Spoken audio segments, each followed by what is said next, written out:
Alright, looks like we're rolling now, so I guess I might as well start off doing this. Hey everyone, I decided to make a video of this finally. I've been putting it off for a little while, but I've been mentioning it in one or two of the videos that I've been posting before. I've recently got into picking up an original Xbox again. And of course, when you have a games console, you need to build up a games collection, which I've got here. And no, this isn't a camera trick. I'm actually looking at stuff that's up there because that just goes to show how big it is. I just got all my games piled up here on the desk right now to save from doing camera cuts. I just want to show the stuff that I picked up since getting my new Xbox, and that includes just a bunch of discs right here that don't have boxes or homes or anything like that. I'm just going to glaze over anything I find. This is just as it is. There's no pre-preparation or anything like that. I'm just going to be showing you what I've got while I'm looking at it, just to give you an impression. I've picked up games good, bad, old and new, rare, ubiquitous, and I'm still waiting on a couple that are to come in from Amazon. And thankfully, in Amazon.ca, I can get stuff domestically in Canada, so I can afford, I can skip international shipping and handling and customs and whatnot. Because some of these games are actually, the main thing that puts me off from buying some of these games is not the rarity or not the initial price. It's the fact that if you use things like eBay or something like that, you have to bring them over from the United States to Canada, and you have to pay customs charges for that. If I buy them domestically, usually there's no shipping and handling, or extensive shipping and handling anyway.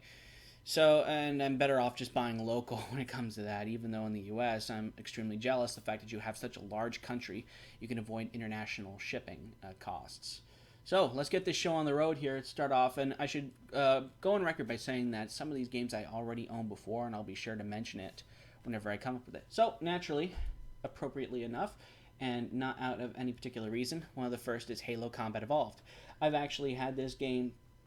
I got this game as a Christmas present all the way back there. So this is the original box. This isn't the anniversary edition, even though I do have the anniversary edition. But unsurprisingly, the instruction case is missing, which just comes from having the game for so long. So let's just set them all aside here and get on to the next one. Halo 2. Also Christmas present from all the way back in the day. One of my favorite Xbox games, I might add.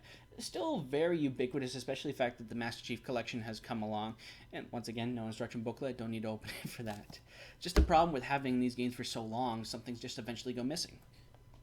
And I'm just going to set them off to the side. What's this? Demo disc. Useless. Not conducive to this.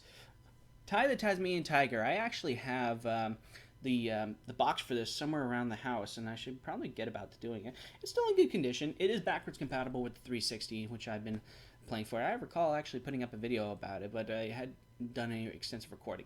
Good game, good adventure game, good platforming game. Makes me realize that we need some more of these things nowadays. And I understand that things like Yuka and Laylee are coming out, which is sort of doing a revival of the platforming adventure game. Oh, and please ignore all the stuff in my back. My room is actually less of a disaster than it is lately. See? Oh, Manuel, you gonna say hello to the people here? Yeah, I bought Manuel at the dollar store, which means that as an artist figure, he doesn't really do a whole lot. You know, you really do get what you pay for. I can actually see my floor, too, which is great. Star Wars Episode 3 Revenge of the Sith. This is the box, but I know I have the disc as well. Oh, actually, the disc is in here, too, so surprise, a surprise. For movie-based games, it's par for the course, but it's not a bad hack-and-slash game. What do we got next here? SpongeBob SquarePants Battle for Bikini Bottom. One that I've had for quite a while here. Good game, good platformer, good adventure game. Probably one of the best THQ games that's licensed for SpongeBob SquarePants. It's actually a pretty intensive game. There are still quests I haven't finished on this as well. It only went down from there, though, in terms of quality when you had games like this. I miss it. I miss collecting Patrick Socks. Star Wars Battlefront. Oh, yes. This is the one that started it all.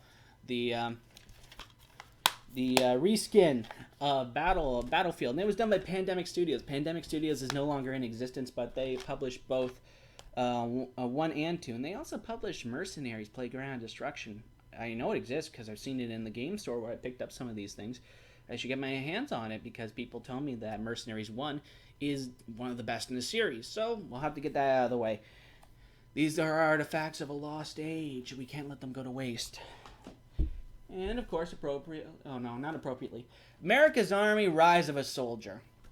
Oh, was I misled with this one? I bought this after quite a while, well, a long time ago, because I was actually hooked on the PC game America's Army, which I remember PC Gamer gave me the freeware disc for that a long time ago. And I remember playing the hell out of that game because I loved the objective mode. Everyone played the bridge mission, though.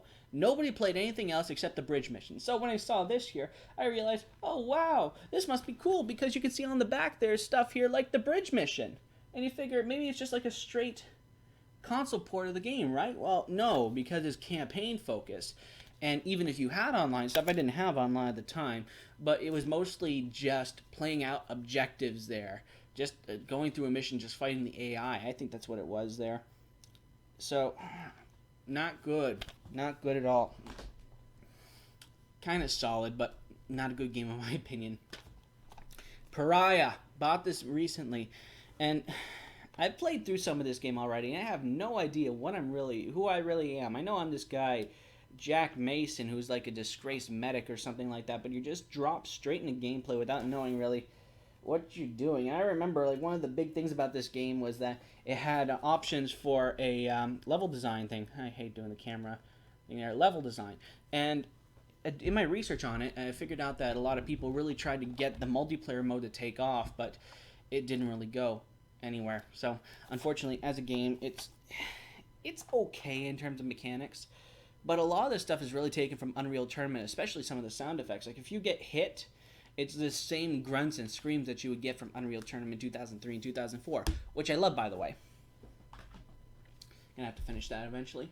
Prince of Persia: The Two Thrones. Already had this game. This is actually my first introduction to the Prince of Persia series, and as a game, very good. Especially with the dual mechanics and how you had a different sort of personalities here with the Prince and the Dark Prince together.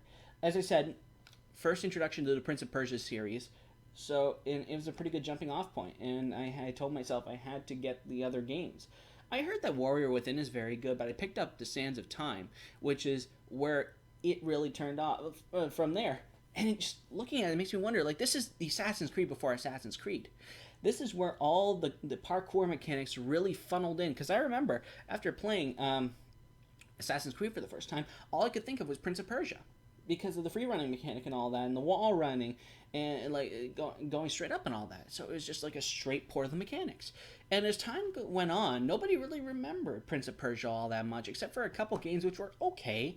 But in my opinion, The Two Thrones is probably the best, in my opinion, along with Sands of Time. We're going to have to play a bit more of that. So, really glad to get that again. Mech Assault. Mech Assault. Very sad that there isn't a Mech Assault 3. And I believe the disc is in here. Yes, it is. No manual, but what else is new? And this is one of the earlier versions of the disc, especially since it has a free token here to download extra mechs and maps. But as far as I knew, it wasn't a whole lot. And it was one of the first online-enabled games for Xbox Live. So this was sort of like I want to say like one of the pilot programs there to really show that we can do a very good online service. And you know what? For a game set in the BattleTech universe, it's not too bad. I was always a big Mech Warrior fan before that. I played Mech Warrior 3 and Mech Warrior 4. So going into this, it was good to have any sort of Mech Warrior related content, even if it was a bit more arcadey. But in all honesty, I'm still waiting for a sequel. I don't care what Mech Warrior Online is. I want a Mech Assault 3-quel. And they can do it. I know they can.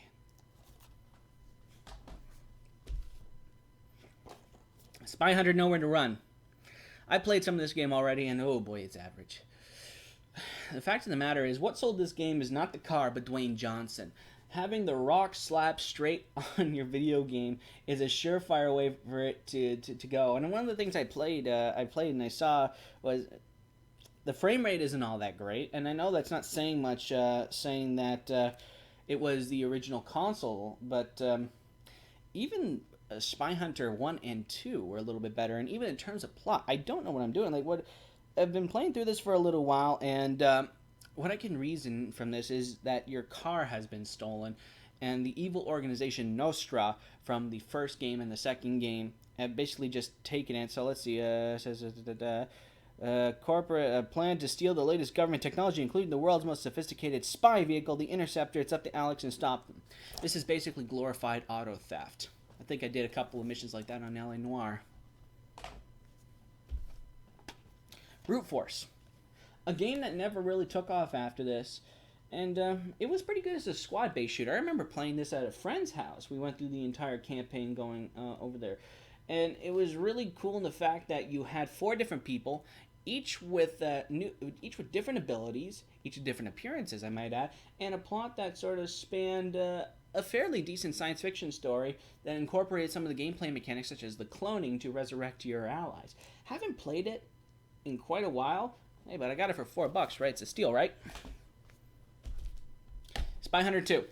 Not as good as the first one in my opinion, but you know what? Fairly decent. I played the first one. I sold the first one a long time ago, but I haven't bought it for some reason. It was on the shelf along with the other ones. Ooh, quality guaranteed. You can just barely make that out right here. A 3-night rental, which means that this was bought out during the time when the Blockbuster was going out of business. So I just basically kind of stole like a desiccated artifact here. Even though it's Spy Hunter 2, look at the back. It says it's listed as Tony Hawk's Underground. That's I'm glad to see that they were on top of the labeling over there at Blockbuster. You surely... the reason why it went under is totally a mystery. Hang on, I'm going to fix this pile. Ah, here it is. We're getting to this early. Conquer Live and Reloaded. This is the single most expensive game that's here. I'm going to show you right here. It's $89 for this game. Canadian. $89. This is just a sticker price. I didn't include tax. I paid $101 for this game. Why? Because it's getting rare as balls to find. I only know of 2 copies here. I actually got to stop this for a second to tell you the story associated with this. I was looking in the local game shop specifically for these games, hoping that maybe someone was selling it for a low price. Of course, I had very few illusions that this game was going to be expensive, because if you look online, the N64 versions, which some consider to be superior in terms of profanity, skyrockets into the low 300s about. Sealed copies of the box will run you about $1,000 at least, if you're a hardcore collector. When I saw a box like this, an alleged copy of the game, for $39, I thought it was a steal. I asked them, why is this $39? And people told me it's getting a bit hard to find. So $39, sure, I'll bite the bullet and I'll do it. So I paid for it. I took it home, put it in, and figured out it was a demo disc. Now, if you look online right now and you type in the Conquer Live and Reloaded demo disc, the box is going to look fairly similar. The disc is going to look fairly similar to this one, with the exception of a small printing down here that states that it's a demo and it doesn't have online functionality. I missed that. The shopkeeper missed that. And, well, I wasn't expecting to get screwed like that. So I've never seen the value of an item drop that fast. $39 for a demo disc. What the hell? And naturally, since I paid top dollar for it, it still includes the instruction booklets as well. I played this for a little while. It's for quite a while. I just beat the farm level a couple days back, well, the farm section, and it's a very solid game. The gameplay is very solid, and I played the N64 version, and the lighting is still beautiful. The graphics are still nice. It's HD 480p, so you know it's top notch. It's just good to have this, because games like these, they never decrease in value. They always increase, specifically since in the Rare Replay, it will only include the original. It will not include Live and Reloaded with the different functionality. So I've got like a piece of history here, and the price tag reminds me of buying it from a museum as well. Let's see, what's next on the list? Bloodwake. Oh, this game has not aged well, but it's still interesting in concept. I haven't seen very many games that really tend to go, how many am I at here? 14 minutes, that have explored the concept of boat combat. A lot of times auto combat, but boat combat, not very likely. And this is, of course, a copy from Blockbuster as well, that before the big old crash of that market, the disc is even marked as well with Blockbuster Video. And it's still a fairly fun game going into it. Voice acting is nothing stellar. When was this made here? I think it's 2001. So this is technically, I looked into it, technically not a launch title because it was not done during the very, very first run releases, but it's still very, very early into the console's life cycle. So good to get a hold of it. Not all that rare, but not all that common either. Star Wars Battlefront 2. I already own this game, and it's interesting seeing how much people are willing to pay for these discs. Both Battlefront 1 and Battlefront 2 will run you somewhere around $70 to $100, depending on how complete the packaging is. Like I don't have the manual here, so that drastically decreases the value. But in terms of the fact that these games are actually kind of sought after nowadays, and it wasn't as popular as it was supposed to be, it really makes me glad to have it. And of course, made by Pandemic Studios, the former creators of the Star Wars Battlefront game. I'm sorry, I gotta get this one back again, because just looking at this, just looking at the back, the fact that you can see that there's space combat and stuff like that, and droidicas, and we're never gonna see that again, are we? We got the new one, but it's just not gonna be the same. I don't know what it is. Maybe it's just nostalgia talking here. When was this made here? 2004, 2005. So it's about 10 years old, 10, 11 years. It's just not going to be the same. There's still that little charm about going out of a capital ship, blowing up a bunch of fighters, then landing in your enemy's capital ship, taking out the systems from inside, all the while fighting off the security system to earn that super powered up blaster. And we have on-rail AT-ATs? Dudes, that's not cool. American McGee's Scrapland. I've actually played this on the PC. I've actually played the demo. I haven't played the full game. And this is an interesting game. I played some of this a little bit. I've beaten the first couple missions of it. It tends to be a little bit overlooked because of its obscurity. American McGee made games like Alice, which was a big success. But Scrapland, a lot of people tended to overlook for some reason that I'm not fully aware of. It stars a robot by the name of Detritus, who arrives in the titular Scrapland, that's also known as Chimera, and focuses a big emphasis on vehicular combat as well as, I guess I want to say, stealth, which is assuming the identities of other robots in the effort to uncover a murder plot that revolves around the planet's religion. Very interesting game. If you can find it, I recommend picking it up for sure. Conflict, Global Terror, average game. I remember playing it to the end, but the mechanics were a little bit difficult to get a hold of. I found the level design a little bit uninspiring. Like I said, playing it a little while ago, this is my first introduction to the Conflict series, and I didn't touch any of the other ones like Conflict Desert Storm or Conflict Vietnam, so I'm perfectly happy to leave it at this. Especially since at the end it sets up a sequel, but it never happened for whatever reason. I guess Ghost Recon pretty much took over there as the premier squad-based shooter. Except the original Xbox version. I still have it, and it is a piece of crap. Especially when I figured out how the other versions, like on the Xbox 360, were like. We got screwed hard on that one. Here's an interesting one. Crimson Sea. It's apparently kind of rare. I'm holding in my hands the only copy that I was able to find at 4 used game stores all over my city.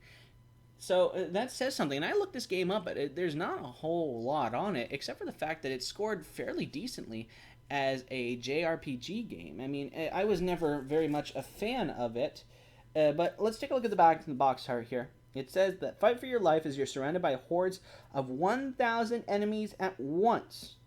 So, kind of like Dynasty Warriors levels. Liquid aliens that change shape as they attack.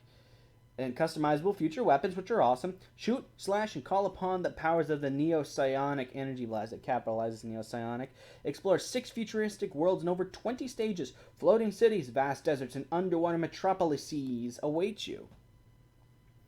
Which is cool. Oh, I'm sorry, it doesn't even check off as HD TV 480p, so I'm in for something interesting there. So the game actually was fairly decent. There was a sequel that was made, but it was exclusive to the PlayStation 2 and it was just okay from what I imagine.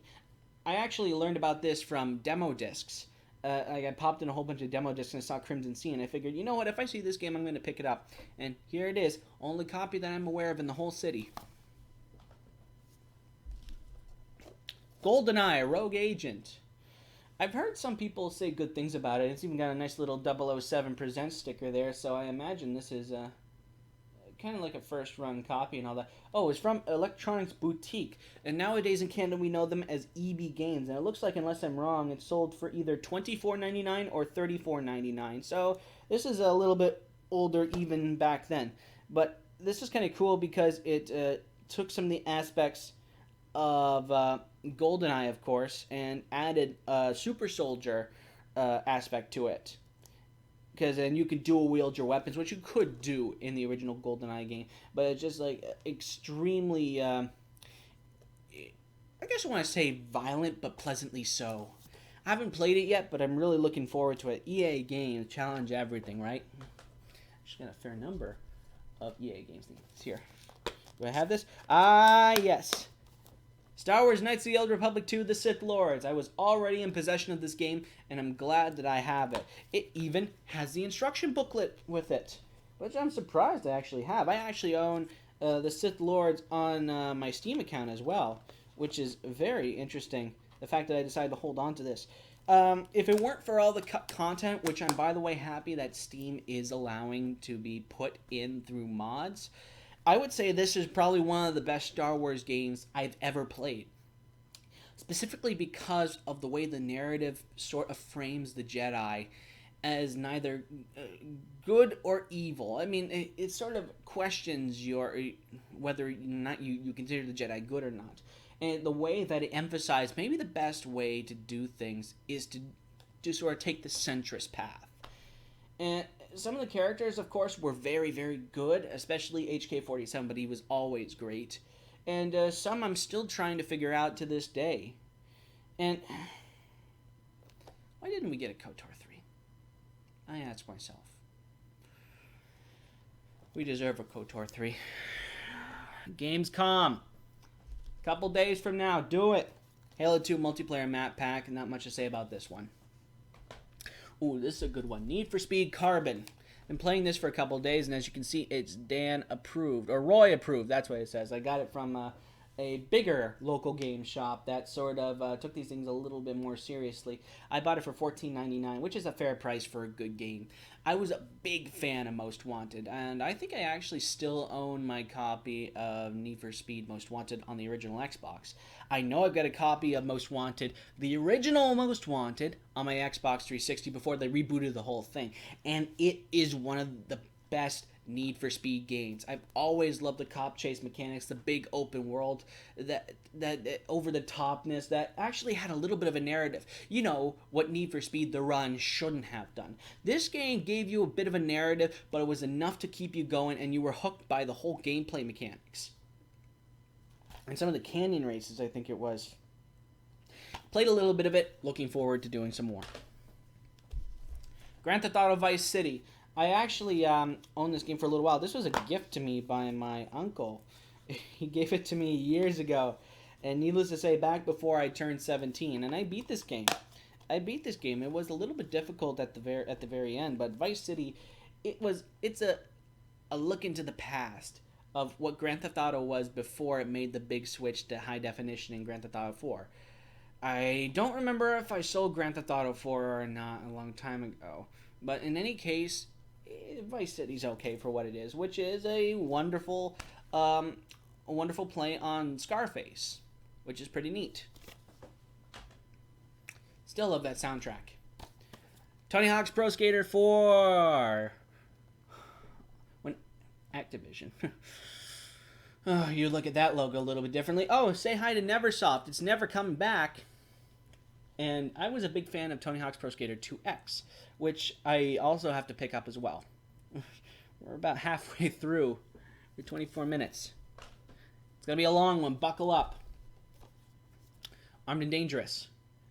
Actually, funny thing is, I've never played this game before, but I've seen every single cutscene because a friend of mine insisted that we go through all the cutscenes and not even touch the game. We were there for like 3 or 4 hours.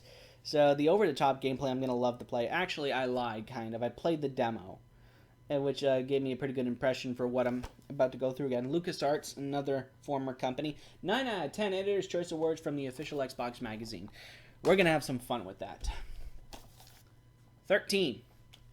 Played it on the PC, the demo, of course, back in the day. Really big fan of the art style and the cel-shaded thing that they were going for here. It's really cool.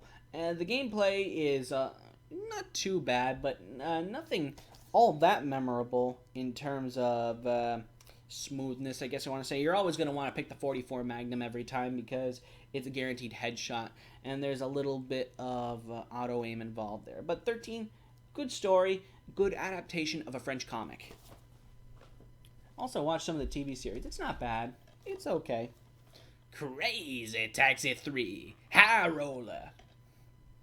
I am actually happy for the fact that... Oh, another Blockbuster buyout. I'm actually very happy for the fact that included levels from the original Crazy Taxi and new ones for High Roller, as well as the night level called Little Apple, which is cool because I looked into this game a little bit and I figured out that it was part of a transitional sort of thing that they were going for. They planned on having day-to-night transitions. That didn't fully make it in there, but we see stuff like this in the game where you drive at night. So some of that was going through. One that I don't have the box to, Project Gotham Racing. Actually, the first Xbox game I ever owned. Project Gotham Racing was, it was kind of dressed up as a simulation sort of thing, but very arcadey in the fact that you were racing for points or kudos. I actually played some of this before it gave me warnings about the cleanliness of the disc, but it probably still works. This one I haven't heard a whole lot about, called Obscure. Your guess is as good as mine, but I don't know anything about this. It features music by Sum 41 and Span and is made by Dreamcatcher. It's apparently a horror game with a bunch of teens locked in high school, and I really like good horror games.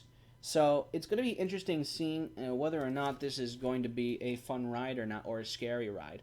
I'm looking for something that my personal level is something like Amnesia: Dark Descent, where there is not so much an emphasis on jump scares, but an actual horror and knowing just how powerless you are in a situation like this. That is a good horror game. Not jump scares or anything like that. That's cheap sissy stuff. Anybody can do that. How can you be different? Here we go. Prince of Persia: Sands of Time. I already went into a little spiel about it, so I don't need to go into very much detail about it. Looking forward to it. Crimson Skies, High Road to Revenge. This is actually a rebuy for me. I actually owned this game before, but I sold it not too long after moving on to my Xbox 360. But I've actually beaten this game before, but I want to go through it again because I really like the setting. I really like the storyline here. I actually obsessed over this game for about like a week or two into the whole world and all that, which I really, really hope that they would expand upon and bring back because it was unique as an air combat game, and it really proved the stability of Xbox Live. So, good game. Pick it up if you can find it. Here it is. GTA, Sega 2002, and Jet Set Radio Future. Both really good games. When they were announced on Xbox Live that they were going to be selling, in my mind, selling this, I was so fascinated because I loved this game growing up. But when I bought it, I realized that it was actually a Jet Set Radio, or Jet Grind Radio as it was known in Japan. The Dreamcast version, not Jet Set Radio Future, which was a bit of a put off. And just holding it, I can already hear the soundtrack. It just proves that Sega had such an impact when it comes to music. This was Sega in their prime, before their fall into decadence, and not decadence, that's the wrong word.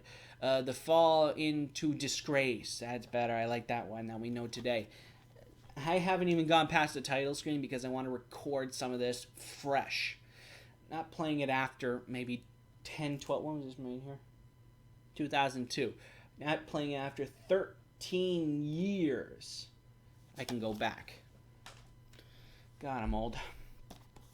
Mace Griffin Bounty Hunter. Hopefully, I'm going to be publishing the first video of original Xbox gameplay. which includes this game, which is interesting so far that I've gotten into it. The controls are actually really solid. I really like the design of the world and the cultures that they're going for. And then you can go around and kill them, of course, with a variety of interesting weapons, some of them more interesting than others. The voice acting isn't exactly the best of it all, but it's it's very, very good, especially the mechanic where you can transition from space to ground combat without a loading screen at all. That was something that was really good going for it. And again, I'm surprised that this game, which is enjoyable, didn't get a sequel. Your guess is as good as mine when it comes to that. Azuric, Rise of Parathia. Average game, but interesting enough. I played it a long time ago on a demo disc, and supposedly the mechanics behind the elements was rather interesting at the very least. So I'll go back into it and give my thoughts on it, but what I learned and my research on it is that it was relatively average. Nothing good and nothing bad. One source, however, claimed it to be the third worst game on the original Xbox. So, well, I did say this was all-encompassing. Here it is. My copy of KOTOR, and I know it still works because I was playing it not too long ago, and I played through some of the first level to guarantee that it actually worked with my Elgato capture card, which it does. I love this game. One of the best RPGs I have ever played. Pardon me.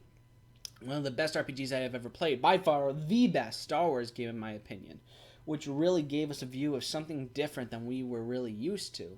I mean, Star Wars games had made their own stories before this, but this was pushing the bar. This was creating something entirely new. Holy crap, when are we getting KOTOR 3? Here's a game that nobody really talked about. Vex, which was created by Acclaim, and it was kind of interesting because I played the crap out of this demo years and years ago, and it was a fairly good platformer. It runs in 60 frames a second. I don't know if you'll be able to see that if I ever put up videos about it, but it was interesting because it was kind of a darkish look into platforming, kind of, but in the combat was simplistic too. But I really fell in love with the world that they went in to create here. So I'm really looking forward to playing this more and more and completing it, because some of these things, some of the clues that they give you to how to complete the objectives are a little bit interesting and take a little bit of interpretation and involve a little bit of backtracking. But if you play Banjo-Tooie, you're pretty much used to that. Oh, here's another interesting one.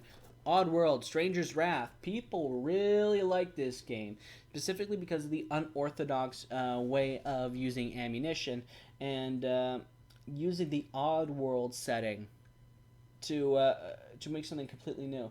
I don't know what this originally sold for, because someone seemed to have scratched the price tag off, probably in an effort to actually sell the game and increase their value for it. But I really, really like the concept of living ammunition and the fact that they're basically just creating something entirely original. I may even pop this game in after making this video. Medal of Honor Rising Sun. Back in the glory days of Medal of Honor, you know, back when we had a Medal of Honor series, back before it got screwed over by trying to be Call of Duty, I miss World War II games. I really do. Because it gave us a good sense of history of what really happened back then. Instead of just creating our own stories, we acknowledged the events of what transpired before we were even born. Games like these, even though there was a little bit of, I want to say, futzing around with history, more or less told things as they generally happened. That's why I'm happy to get a hold of this and Medal of Honor Frontline. I played Allied Assault growing up, which is a great game in its own right, and I want to try something else from this series. And I played on the PC Pacific Assault, I believe, which is also a pretty good game, but it's also when the series started to transition into the Call of Duty looking things with the aim down sight mechanics. But the game also had pretty good squad-based combat as well. XGRA. I don't know much about this game. Extreme G Racing Association, except for the fact that it was part of a series, and that it actually did fairly well. And I'm really into the zany sort of racer thing where you can essentially have a destructible environment and make things difficult for your opponents, which adds a little bit of spiciness to any race. Also has a rock soundtrack, pretty good. Hunter the Reckoning. Played this last night. Good game. But from what I hear, Redeemer was a little bit better. I actually don't have a Redeemer. And I want to pick that up as well. It's also one of the more expensive ones. This is a $10 game, which, when you think about its age, really says a lot about how good it is. And any good game that's based on a pen and paper game, I'll definitely give it a look-see. Like if they made a Death Watch game for the Xbox One, I would probably buy it. Time Splitters 2, I actually played this one. Time Splitters 2, Time Splitters Future Perfect. I played this one a little while ago. I really like the zaniness of the whole storyline. It's something that I wish that Darkest of Days closer mirrored. And nobody remembers Darkest of Days, but those that do generally like it. But there was something about Time Splitters that really made it special as well. I think it was the characters that really made it. Yeah, just looking at the back, I can remember all these characters here. Just it looks like a Harry Tipper right there. And I remember playing this before. His level was pretty zany in all respects of that. I don't want that to fall over there. Ninja Gaiden, the original masochistic Xbox game. You look at this game and you think to myself, thank you, sir, may I have another? I remember the demo level pretty much kicked my ass. And I'm looking forward to it getting kicked many more times. This is the last Nintendo hard Xbox game I have basically heard of. It's going to be fun going back in again. Metal Arms Glitch in the System. Great game, no sequel. This game had quite a lot of levels here. It had 40 missions. 40 missions, but my God, did the characters really make this game. They really did.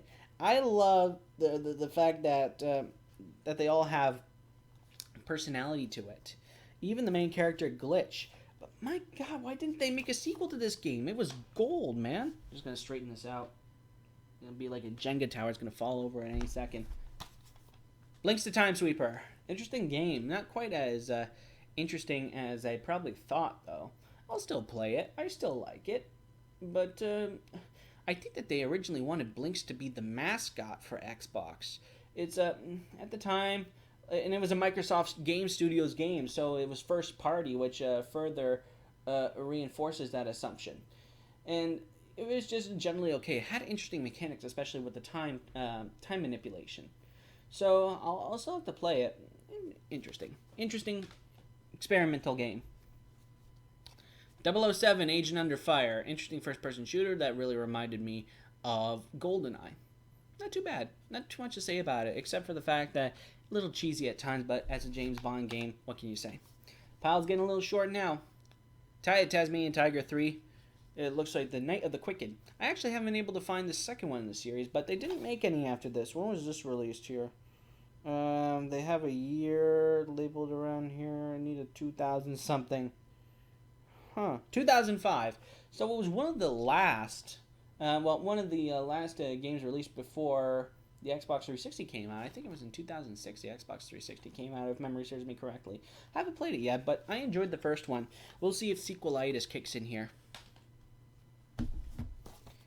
Fusion Frenzy. Just a party game about just basically screwing over your friends. It was like the Microsoft version of Mario Party. It got a sequel, but nobody likes to talk about it, though. Should be interesting. I can't really say too much about this game because I haven't played it in such a while. I remember some of the mini games. The one where you're going up the corkscrew and you have to jump or duck under pipes or else it would smack you. I remember that. The good old demo days. Every demo that was included with big games like Halo, they had to have Fusion Frenzy on, and I'm glad I got it at the very least. And the last one in the big pile is Cell Damage. I remember playing the demo for this as well, and I just remember how cartoony it was, and it was made by EA Games, of course. This is most obviously not the original box, because of all the colors or whatnot there, but it should be interesting to play. They, of course, I think made a sequel that was exclusive to the PlayStation. Haven't heard too much about it, though, but this game was okay, too, based on my research. So that's the big pile of games. I'm just going to blow through this here because I'm going on 40 minutes now. I basically explained every single game that I had. Outrun 2 Coast to Coast. From what I understand, Outrun 2 by itself is kind of a rare game to find, but Outrun 2 Coast to Coast, which includes more levels, should be more so. Very enjoyable game too. Backwards compatible too, if I remember correctly. Sonic Heroes. Yeah, it's basically Sonic Adventure 2, except with the 2 extra guys that are chained to your hips. Also enjoyable enough. I love the music, and of course the level design is nothing to really laugh at. And, well, this one is kind of edgy. Shadow the Hedgehog. I don't know what possessed me to buy this game in the first place. I think it's the fact that we had Sonic characters that were now wielding firearms, and I figure, well, holy shit, that actually seems kind of cool.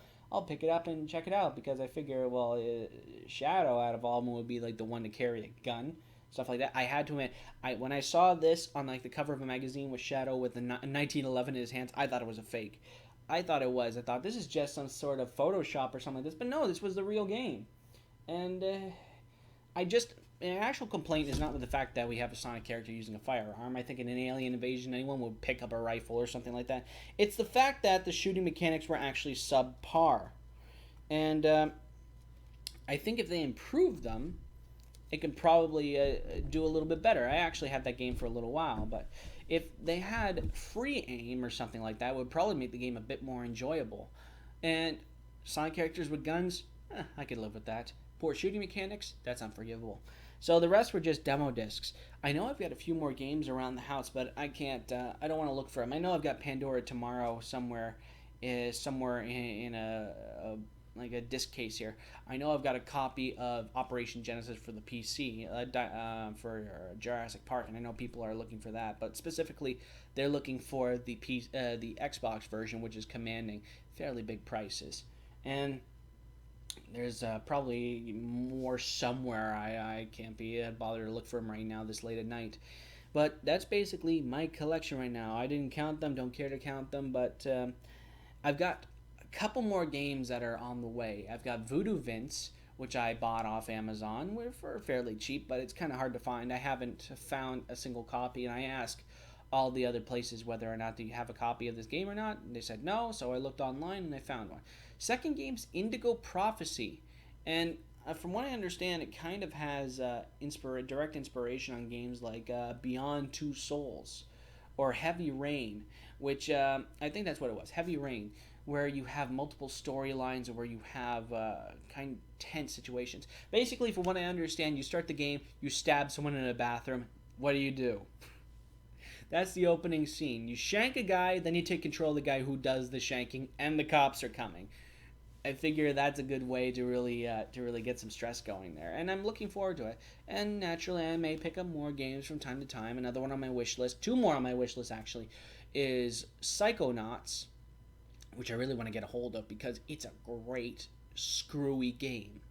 And the other one is Call of Cthulhu, Dark Corners of the Earth. I've seen a copy of it, 2 copies in 2 different game stores around here, but they command fairly large prices, $60 with the strategy guide.